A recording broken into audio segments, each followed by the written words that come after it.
Why are we here anyway? During Purim, we turned the trouble into salvation. This means to open the book of Esther in the Ahasuerus house. This is about us reading the scroll. We open the entire scroll. We don't read it like we read Torah. We open it all. This is what we're going to do.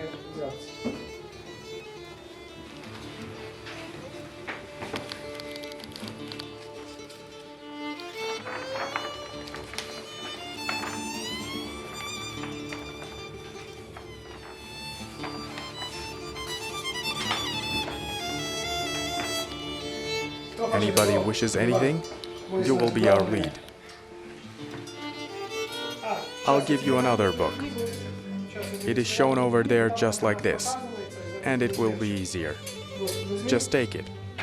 Ready? Yes. Great.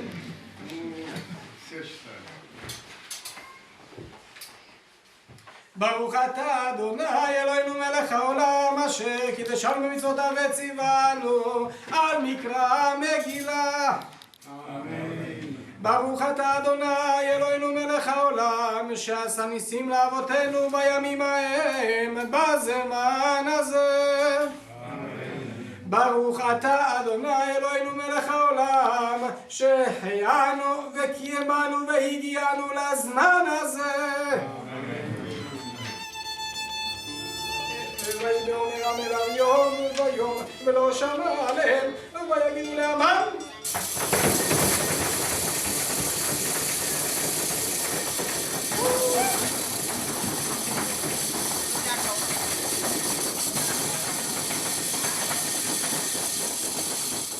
להשמיד את כל היהודים אשר בכל מלכות אחשוורוש מרדכי בחודש הראשון וחודש ניסן.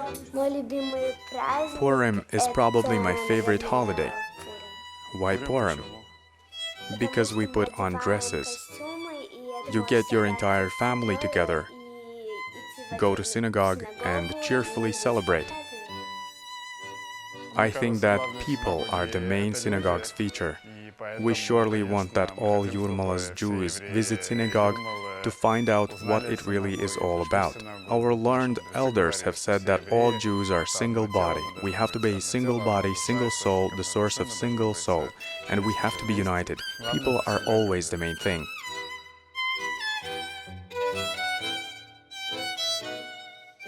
Right at the synagogue's opening and always thereafter, many people started to appear bringing their friends with them. I was really shocked attending Hanukkah for the first time. At this very time, I became grandmother and came here with my granddaughter. She was only 6 months old. The candles were lit, and I noticed my granddaughter's eyes. I would never forget it. I mean, how she watched the candles. Her first ever lit candles. These candles reflected in her eyes, and I had an impression that it was similar to the moment she saw the world around her for the first time in her life. This impression is similar to our impression as adults gathered here. This is really awesome.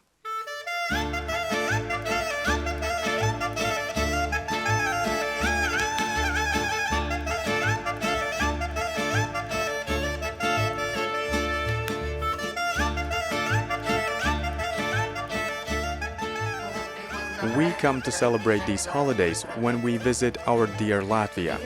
We see a lot of young people, and they come together. Some new attendees appear and along with their families, and that means that there is an audience to serve, that it is important. We would like our children to be fed by this and feel and understand this. You enter this house and the smile is coming out to our faces, right, Emaka? Absolutely. Therefore, this evening is a bit of good feeling added to our blood and brain. People come together and are welcome and congratulate each other with the holiday. I wish everybody all the best. Let everything we dream about come true.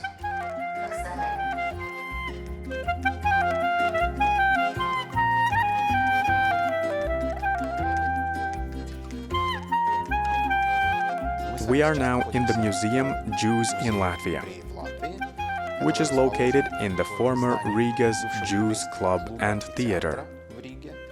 Our museum is about Jewish history in Latvia, from their first appearance in the second half of the 16th century up to the modern times.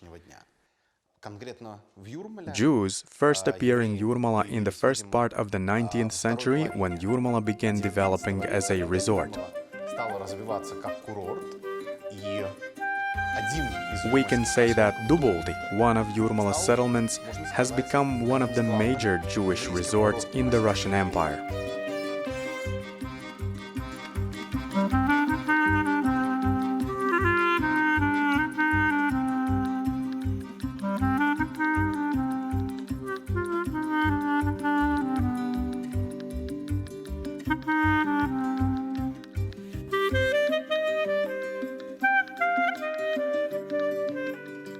Grand, or so-called Summer Jewrmala synagogue, was established in 1904.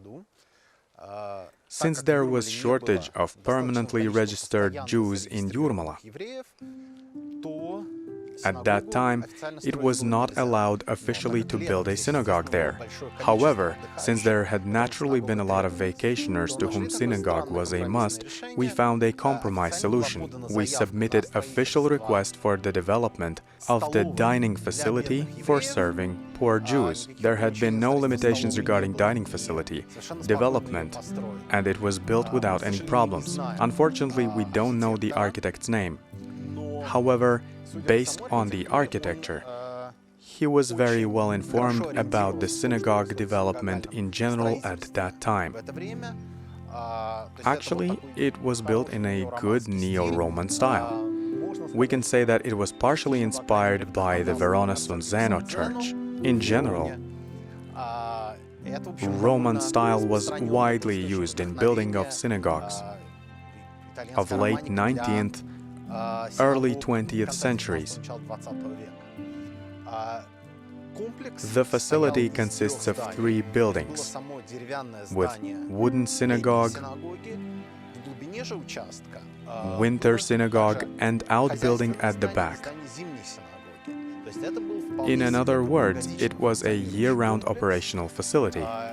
During Soviet period, the Grand Synagogue was turned into a market. Now the building is vacated. Not so long ago it was returned to the Jewish community and is now waiting for its rebirth.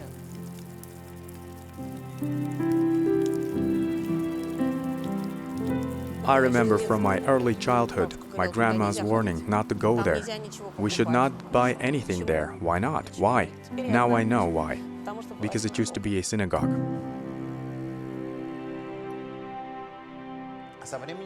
It has to be mentioned, however, that Jews were gradually spread to the areas around Buldury. The situation had drastically changed after Latvia gained independence, especially after 1920, when Jewrmala transited from a number of private settlements to a fully functional city. Jurmala Jews had a right to settle in all parts of the city. As of second part of 1930s, city had 7 synagogues within the city limits. There had been just 181 Jews settled in Jurmala on a permanent basis, and it was negligible number compared to the overall city population. However, summertime changed everything. Also, it was quite natural that in the 1920s and 30s, Jewrmala continued to remain a resort with large Jewish presence. It meant not just synagogues, but also Jewish events, concerts, and theatrical performances. All early part of the 1920s, such cultural influences as well-known Yiddish-speaking writer Sholem Aleichem used to come to Jewrmala. Sholem Aleichem had visited Jewrmala several times, and believe me, in those days it was like Hollywood celebrity coming to the city today. It was a huge event, very important one, with the best hall, such as Aktienhaus Buldury, unfortunately non-existing today. Buldury even had Jewish street. A lot of people came to Jurmala, including well-known rabbis, and had treated Jurmala as a resort. It may feel strange today, but it was quite normal 100 years ago. It was also important that many Jewish charity organizations had summer camps, as we say today, organized for children in various parts of the city.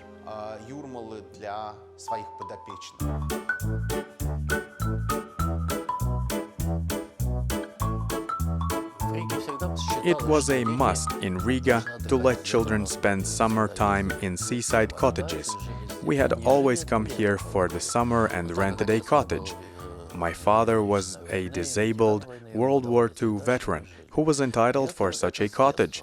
This routine took part each year from early childhood. It was a huge Jewish community in Latvia before World War II, with its own schools and newspapers. When the war started, it was accompanied from its first days with repressions, concentration camps, and executions.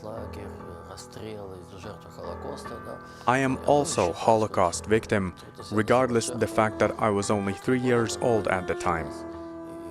However, I remember the concentration camp and the ghetto and synagogue where people were burnt alive. We celebrated Victory Day in Krustpils, a city with a military garrison. Then we came to Riga that was half destroyed, with crowds of German prisoners of war everywhere. They worked a lot and built up the embankments. We had a German prisoner of war who worked for us, and I had a thought one day that he might be conscripted to the army, and mine had been just an ordinary father or a grandfather.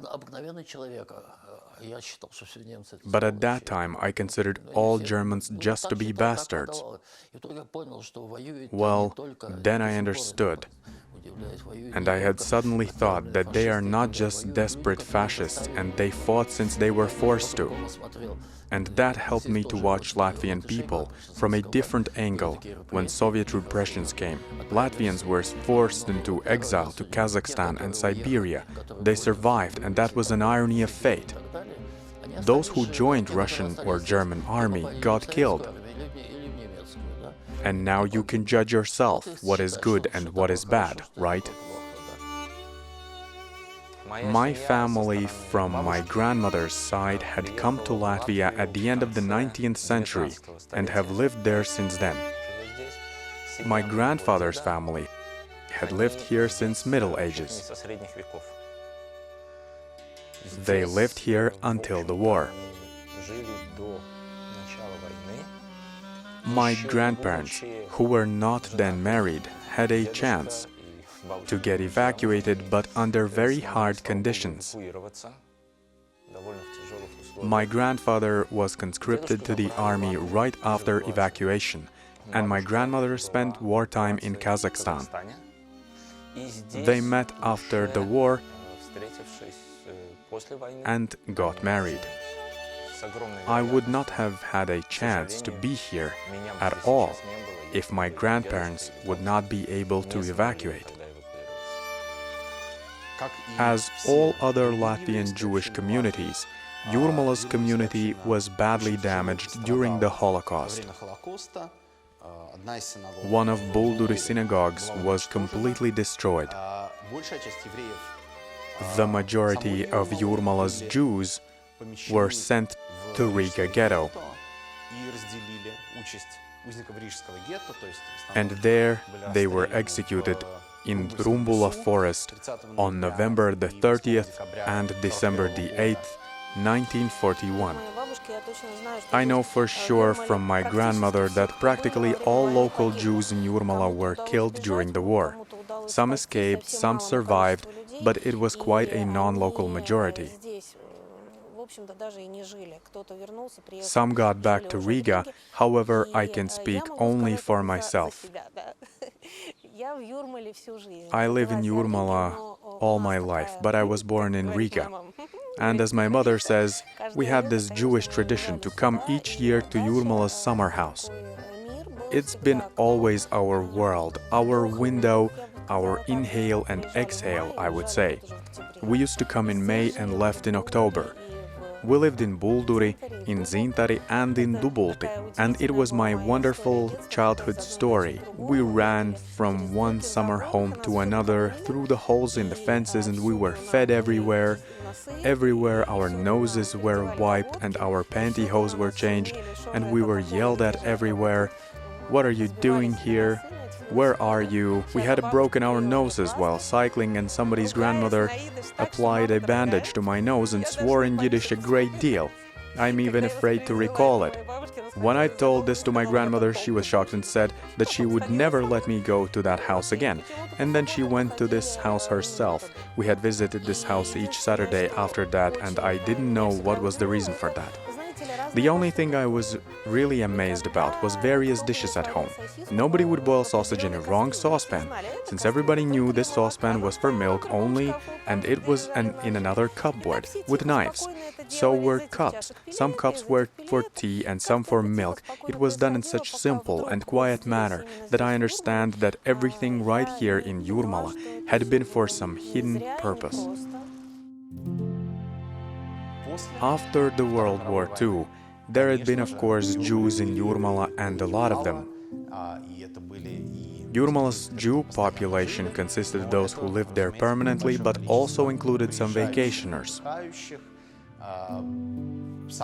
It's been various people, including performers like Arkady Raikin. However, there had been no official Jewish life in Jurmala during Soviet times. I remember that part of the Jewish community present during Soviet times, which came out to the beach at the weekends, beautiful women and men. Women wore diamonds and nice bathing suits. There have always been conversations, quietly, talks about Israel. That is what I remember. After perestroika, during fat and happy 2000s,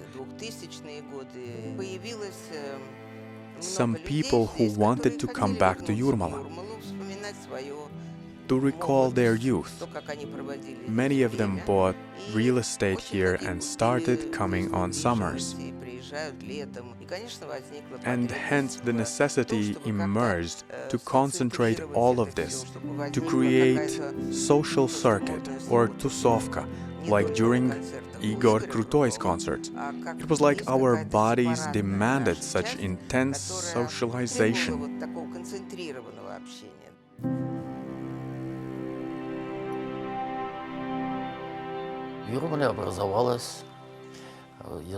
Such community was developed in Jurmala thanks to the legendary director of Yontimeri Resort, Mikhail Grigorievich Malkiel. First it was just conversations without any religious basis. But later, when, unfortunately, Mikhail Grigorievich turned 90, then the sponsor came out of the blue with the construction money and built the synagogue. We all give Emanuel Grinchpun credit and regard him as founding father of this new Jewish city wave. He dedicated part of his own house to the synagogue, built it up, and started everything all over in 2018.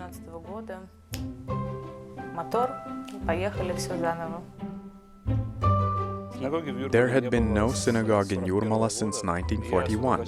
I started coming here with the beginning of the new wave. We started coming here for longer and longer periods. However, we lacked real Jewish life. We used to get together on Shabbat and celebrate Jewish holidays with the family. That was the main reason. The main reason for me to take the bull by the horns and open the synagogue. Actually, to open a synagogue, just your wish is needed, nothing else.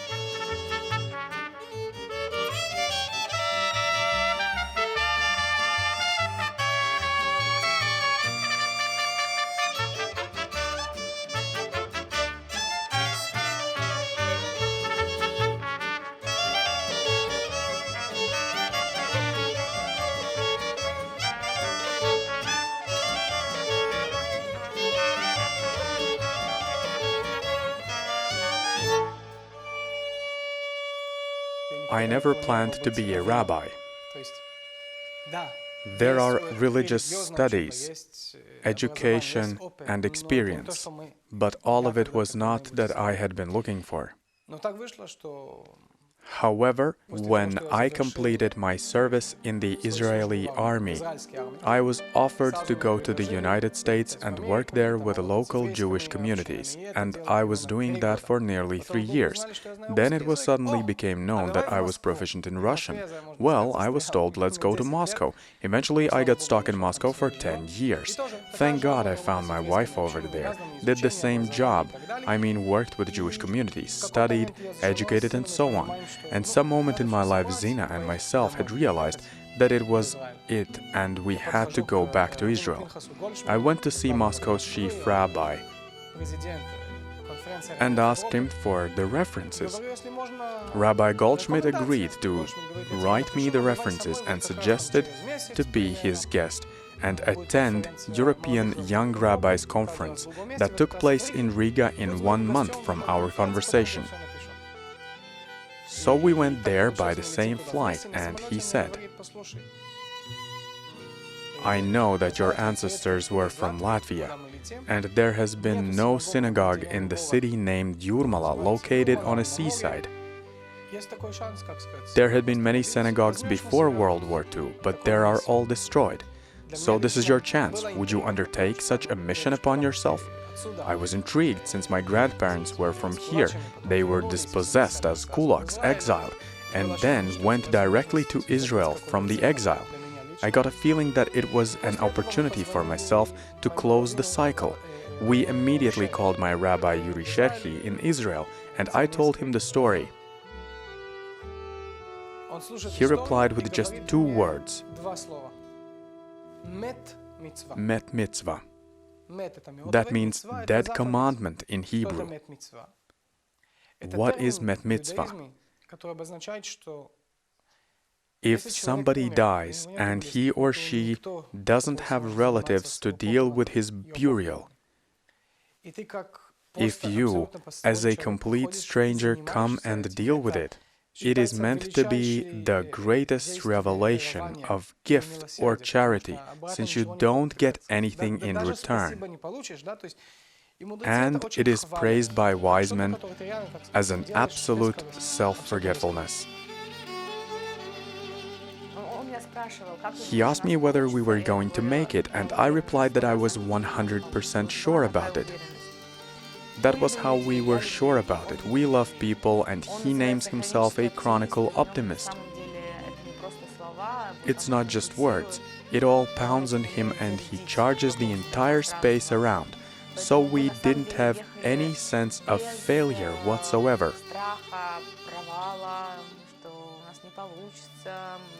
Our inner circle told us that Jurmala is a resort. What are you going to do there in winter? And who is going to visit you there anyway? At least Moscow had bears coming. That was the concern of local people with whom we had conversations before making a decision. However, it happened to be quite an opposite. People were coming to us, to the synagogue, even during the winter time. We were confident and excited, and some quivering presentiment that we were going to continue Shimon's family history. And so we entered the stream and the people carried us through. Synagogue per se is just a facility, but it starts working with the help of the right people. Therefore, I think it was my best luck with the people's choice. I mean, with Shimon and Zina, when I got acquainted with them. Before I had my heart set on them, I had screened a lot of rabbis and was not impressed. Community is gathering of Jews united by the specific interests under one roof. And this can be achieved by the man. Facility can't do this. Facility is just a place and heat. With the appearance of Shimon and Zina, this facility became the full-fledged community. A full-fledged religious Jewish life came to the city. I think it is a miracle. Just think about it. There has been no synagogue in Jewrmala since the World War II. And all of a sudden, it opened its doors. With Shimon as the rabbi, whom I have a privilege to name my friend. We became friends almost immediately, and I always felt great over there. We gather frequently on Shabbat, especially in the summertime, when the days are long. We sit there and walk along the seaside. Often locals spend time nearby. Tourists, though less numerous, knew about the synagogue. And Jews from Israel or other countries also come here to learn some news, get acquainted, socialize, and spend Shabbat together.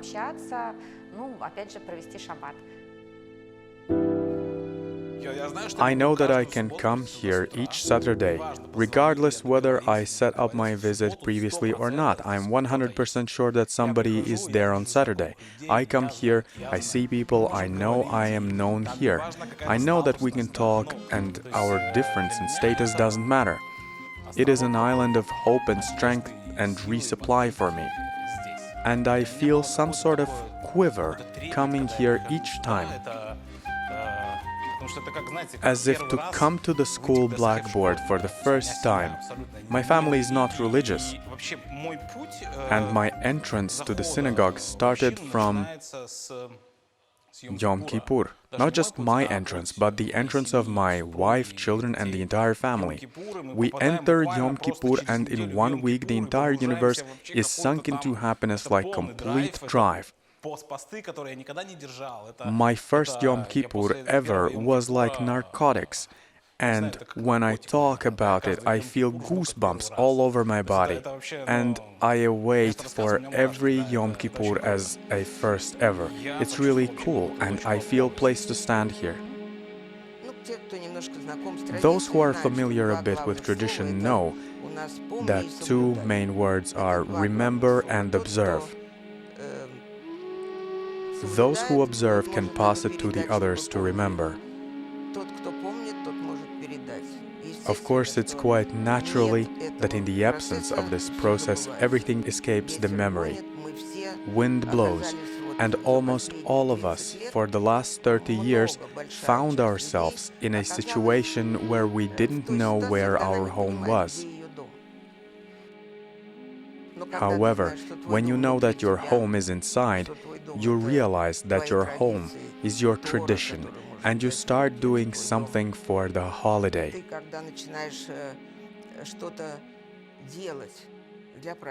Passover is coming, and it means happiness. Everything starts, calls, friends, women, who does what dishes, where we are going to celebrate, how many people are going to attend your Passover, what grandchildren are coming, and how many people can you host during Shabbat. These are great questions, and they have never emerged before. This is really happy time. This necessity has been growing bit by bit all these years without a community. The people started to come. Initially, we explained that synagogue is a house of gatherings. And the house of gathering means the possibility to get together regardless the reason, and not just for the holy murmuring, as my husband used to put it. You can say that one of our base values is such an understanding that describes as Tchiat Ametim, that means resurrection to life, through which self-understanding, yourself with huge cultural, tradition and religious values take place. Life has changed drastically. 3 years ago, it wasn't me coming to the synagogue, but rather the synagogue came to me. I got acquainted with Shimon quite accidentally. I wanted to install mezuzah in my Jewrmala's apartment. I didn't want to join neither synagogue nor any other religious movement.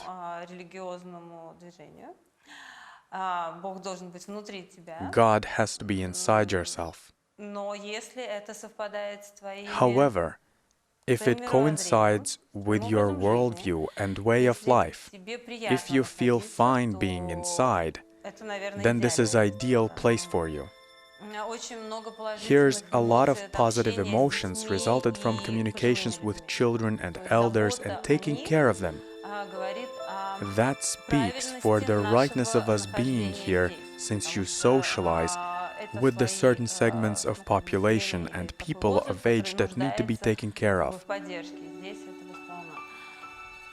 The holidays are certainly a plus. This is extremely cheerful and inspires a lot. I am never afraid coming here. The life has changed drastically with the new synagogue, opened a couple years ago, since synagogue is a center of Jewish life. There are a lot of things for more or less observing Jews to be done in accordance with Jewish law.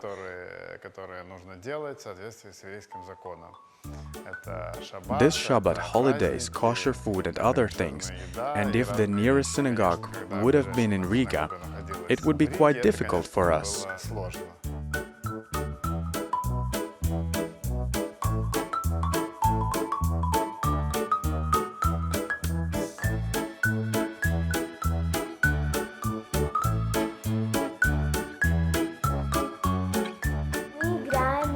We play, listen to the Torah readings and dress Torah.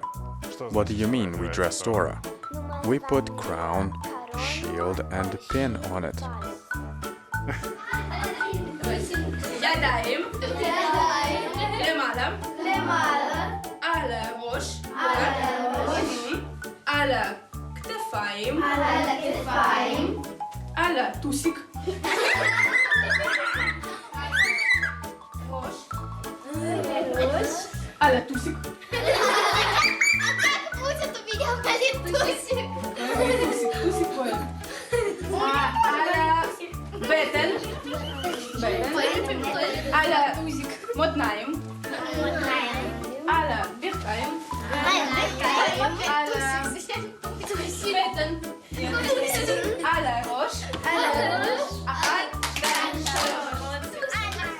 Synagogue, Jewish community, Judaica, if we mix everything, we'll have a cocktail. Can we then name it religion? Probably not, it's just a specific way of life. And I felt it like a taken from the very roots of my existence, from very afar from some depths, and I came and listened. We read Torah and some other prayer books, and I felt real warmth coming out of it. There were times I couldn't participate, and then my son replaced myself. And nobody would take offense. He named guys coming here with him and his gang, so to say, and this was really cool. My wife walking our daughter could come here as well. This was not religion, but just life. Very warm, good, smooth and tasteful. We understand that what we were doing was not enough for the community's development. It was true that we had synagogue here, but it was tiny and couldn't fit everybody in summertime. There was no place to save for women and children. We understand that we had to have enough place for children to achieve prosperity, since if we would have had enough place for children, then the entire families would come. And if women would have had a good feeling in synagogue and would be heard and saw everything in there, then their husbands would come. This was our opinion and very important element of our thinking. Also, a lot of Jewish children went to the local kindergartens. We still didn't have mikvah, and the city didn't have any appropriate facility to build. We needed ritual pool and kosher kitchen since it was paramount importance to the Jewish life. It was obvious for us that we didn't fit in the facility we've been provided with, and we started to think of what lies ahead. What else can we do? And that is how we came to the idea of building which still stays not completely destroyed after the World War II. The Jewish life was put on hold. We stand in front of a so-called Mayor synagogue on 33 Victoria Street. This is the last synagogue opened in Latvia and maybe within the entire Europe before World War II. Its festive consecration took place on August the 5th, 1939, just several weeks prior to World War II. Before that, there had been old wooden summer home building. The synagogue's architect was probably Paul Mandelstam. Unfortunately, we didn't have the design of this synagogue. However, we knew that in 1929, 10 years earlier, Mandelstam had designed very similar building in Buldury. This facility has never been built. However, its design was used for the construction of Maiori's synagogue. And of course, during the construction, the architect tried to implement the Jewish national style here. On the other hand, if you take a look at the facade arrangement, you would see its central element, moved out and slightly elevated, and some side pavilions. Pavilions that resembles Temple of Jerusalem, the temple built and rebuilt by Herod. In Midod's treatise of Talmud, the temple is described as similar to the lying lion with the wide chest. And starting from the 17th century, it became a fairly popular model for synagogues construction. There were Jurmala's VIPs present at the synagogue's foundation stone laying, since it really was considered an important feature of the Jewish life in Latvia. The fact that this synagogue has survived the World War II is very interesting and important, since we may consider it as a part of Latvian modernism of the 30s. There are many details that will be similar.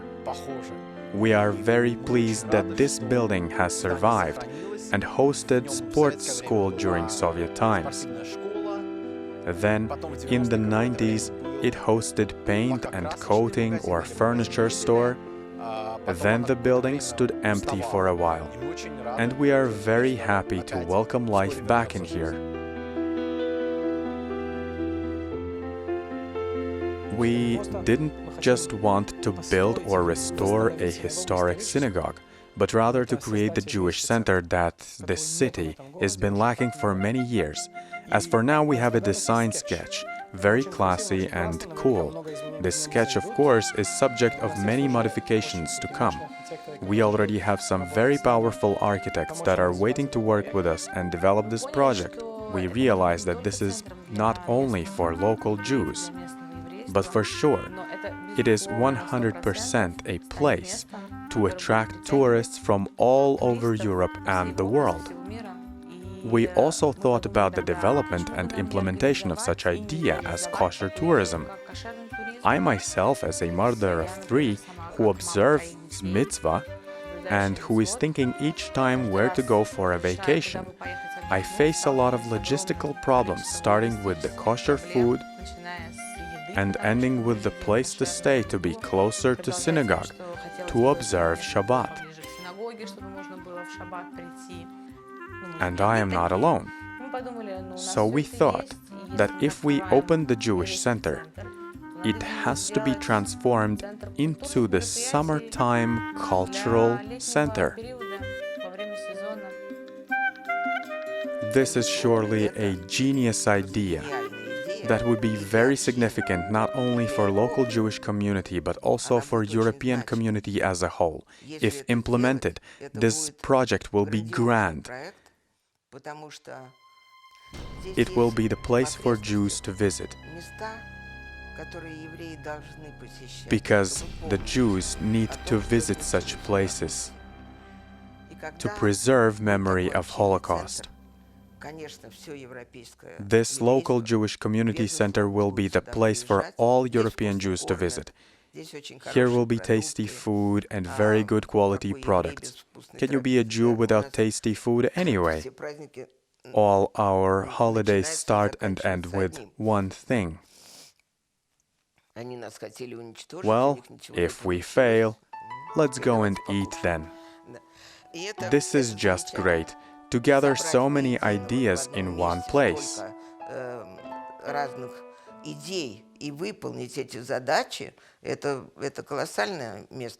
We realized that this could be embedded in our main value, Tchiat HaMetim, resurrection to life, and we have chosen life. We have chosen to live, and we would like it to become resurrection symbol in all senses.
A lot has been done.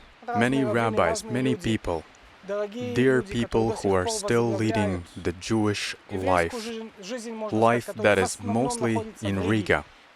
Dear people like Arkady Sukharenko, like Leonid Esterkin, all partners, all friends. I do not want to upset anyone or forget anyone.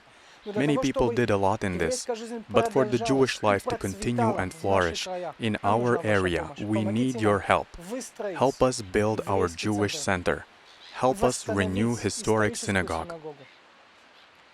And return here a flow of people who are going to raise not only our Jewish community here in Jurmala, not only Jewry in Latvia, but it will create for all of us a Jewish location on the coast of the Baltic Sea, to relax, to get away from everything, to fill up with strength and return to one's everyday life.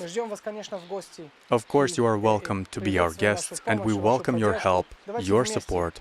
Let us all together build anew, return to life, what Nazism and the World War II and what Holocaust removed. Let us revive it.